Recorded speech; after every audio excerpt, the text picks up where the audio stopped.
El padre Solalinde ya se metió en otro berenjenal. Les digo que es protagonista, pero bueno, como quiera que sea, fue el primero en decir las cosas tal cual, cuando a lo mejor ya alguien en el gobierno lo sabía. El sacerdote Alejandro Solalinde afirmó que a José Luis Abarca, el exalcalde de Iguala, lo encontraron en Veracruz y lo fueron a sembrar al Distrito Federal en Ixtapalapa, donde hay tantos electores. Así subrayó la complicidad política en este hecho. En Guadalajara impartió una conferencia. Permítame. El gobierno, antes que yo sabía todo, ya ha estado administrando la información para favorecer tiempos políticos. No es cierto que les interese la tragedia. No es cierto. Lo que les interesa es saber aprovechar esto. El sacerdote dijo de plano que el PRI ha estado administrando toda la información con el solo objetivo de quedarse con el estado de Guerrero. ¿La grúa o qué? Sí, creo que es muy intrincada esta teoría conspiratoria, ¿no?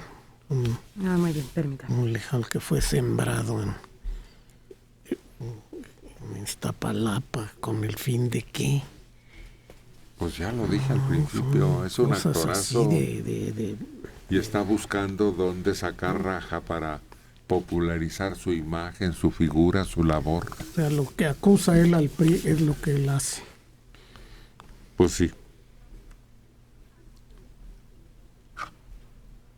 Y siguió diciendo más cosas, pero pues ya para qué.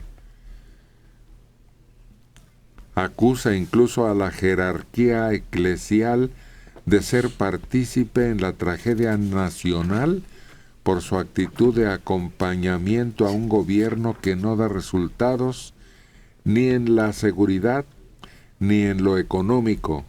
Y tronó: la Iglesia Católica ha sido también compañera de cúpula y de agenda popular de un gobierno simulador al que le han dado su lugar como si de veras fuera un gobierno responsable.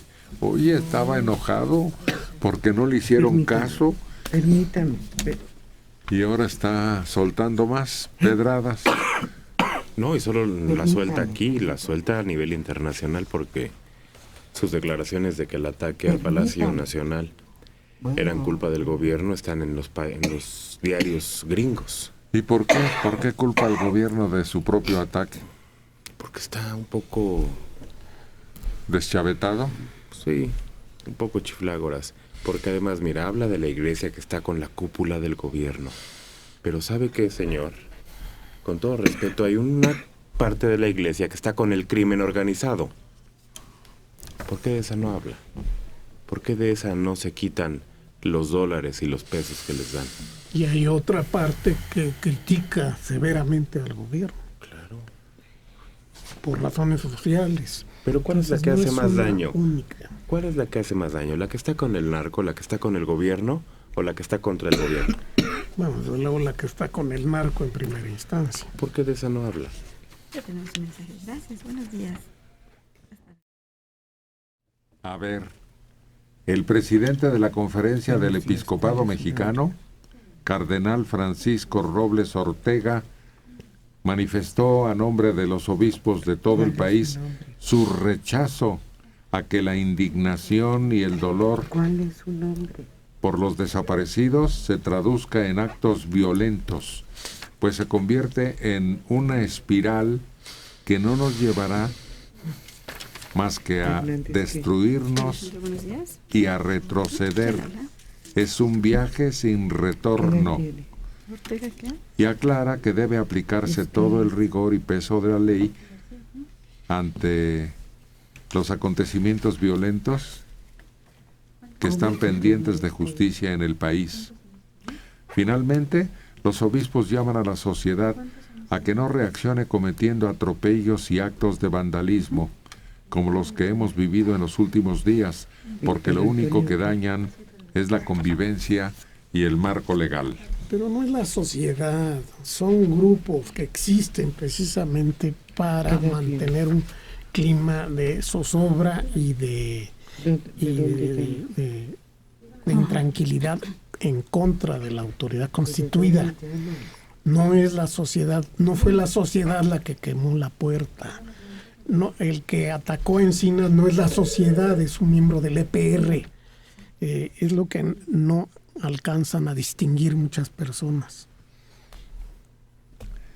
Leyó un comunicado también, un pronunciamiento en el que se afirma que los obispos llegan a su asamblea anual con una gran preocupación por la difícil situación que están padeciendo los mexicanos a causa de diversas formas de injusticia, desigualdad, indiferencia, inseguridad, miseria, corrupción, impunidad, violencia y muerte. Se le acabaron las palabras, pero sí pinta el panorama. Muy fuertes, todas, pero es una realidad. Se le acabó, no, apenas empieza. Muy bien, algo más.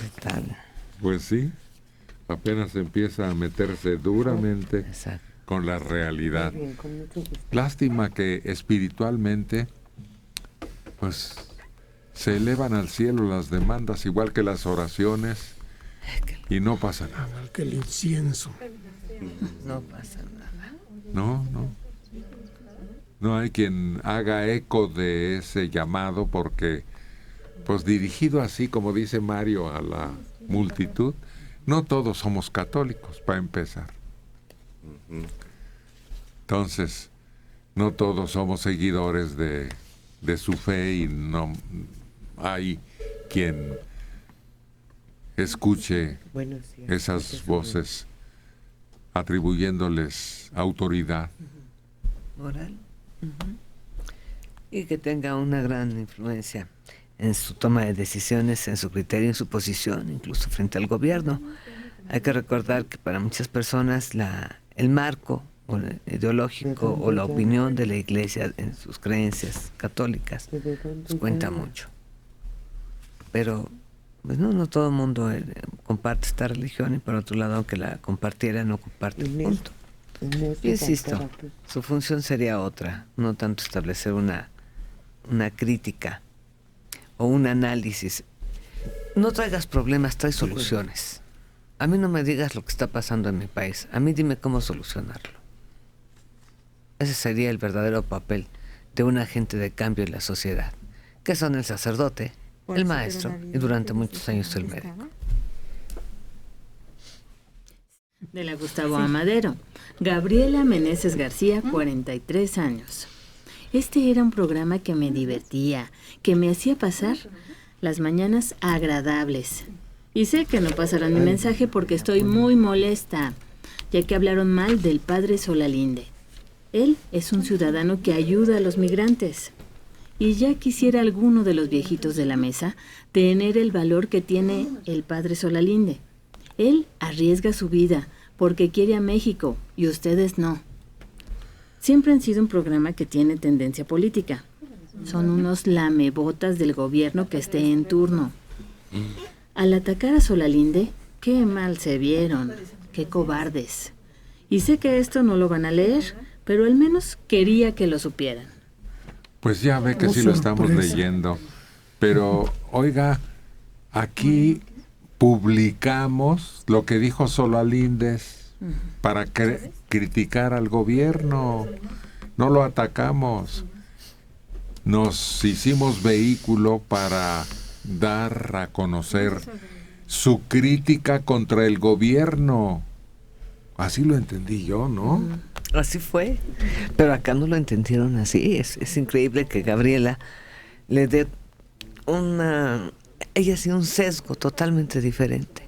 En ningún momento se ha criticado al padre, se ha comentado textual al pie de la letra lo que él ha dicho. Incluso ahorita el comentario fue: lo que dijo Solalinde textual de que los habían hecho así, así y así, y con ropa y todo, es lo que nos dijo el procurador, fue lo que se dijo aquí. Entonces, ¿en dónde está el hablar mal del padre? No entiendo. Inclusive entramos en una discusión en la que unos opinaban que por qué no se rompía el secreto del padre Solalinde como confesor, ya que a él le habían llegado las noticias de quienes habían participado en la aprehensión de estos jóvenes, que se los habían llevado, que los habían quemado, que tenían sitio en donde se habían ejecutado. Y decimos que por qué en un caso así él no rompía ese secreto de confesión, porque se trataba de algo muy importante, muy delicado. Y ellos dijeron no, que porque eso era algo sagrado. Entonces, la verdad aquí se ha hablado bastante de este señor, se le ha criticado, pero también se han visto otros puntos de vista. Lo peor que se le puede hacer a alguien es ignorarlo, y aquí sin embargo se habló de él. No solo se repiten sus opiniones, sino además se preguntó, ¿por qué el gobierno no le hizo caso? ¿Por qué no le puso atención? ¿Por qué si el hombre tenía una teoría de las muchas que se daban en ese entonces? ¿Por qué lo tiraron de a loco? ¿Se preguntó? Lo que es darle su valor como persona. El mismo señor Murillo Karam, en la conferencia que dio, él mismo dice, es una contradicción, que hicieron caso de cada llamada que les hacían para decir en dónde estaban, que ellos buscaron en todos los lados, pero ¿por qué a él no? ¿Eso es mentiroso entonces? No sé. Ay, esto se ha prestado a muchas confusiones incluso. Y parece mentira, pero estamos como al principio. ¿Dónde están los muertos? Estamos como al principio. ¿Dónde están los secuestrados? ¿Dónde están las víctimas? Yo también quiero verlos, tocarlos, o ver sus fotografías, o un análisis concienzudo que demuestre que existieron. Estamos mucho peor que al principio. Estamos ante un hecho que no se va a poder comprobar, que las autoridades, lo habíamos dicho, había 3 escenarios: o aparecen vivos, peinaditos y maquillados y listos, o aparecen muertos, o no aparecen y el gobierno dice no pude. Estamos en el tercer escenario, que era el peor de los demás, donde el gobierno dice no puedo. Y además, ¿mentiroso le dijiste a Murillo Karam? Algo, Aris. Algo Aris así. dijo. Acabamos de dar una información también de el embajador de los Estados Unidos, que se abrió de cartas, y él mismo constata que el gobierno de México le pidió ayuda a la Unión Americana para resolver los asuntos que habían propiciado este evento. Lo acabamos de señalar, es decir, aquí es un medio de información y de análisis, pues muy elemental si usted quiere, pero es el sentir, el pensar, el vivir, lo que todos los mexicanos están interesándose en esos asuntos. Claro, estamos peor. El problema llegó al Palacio Municipal del Zócalo.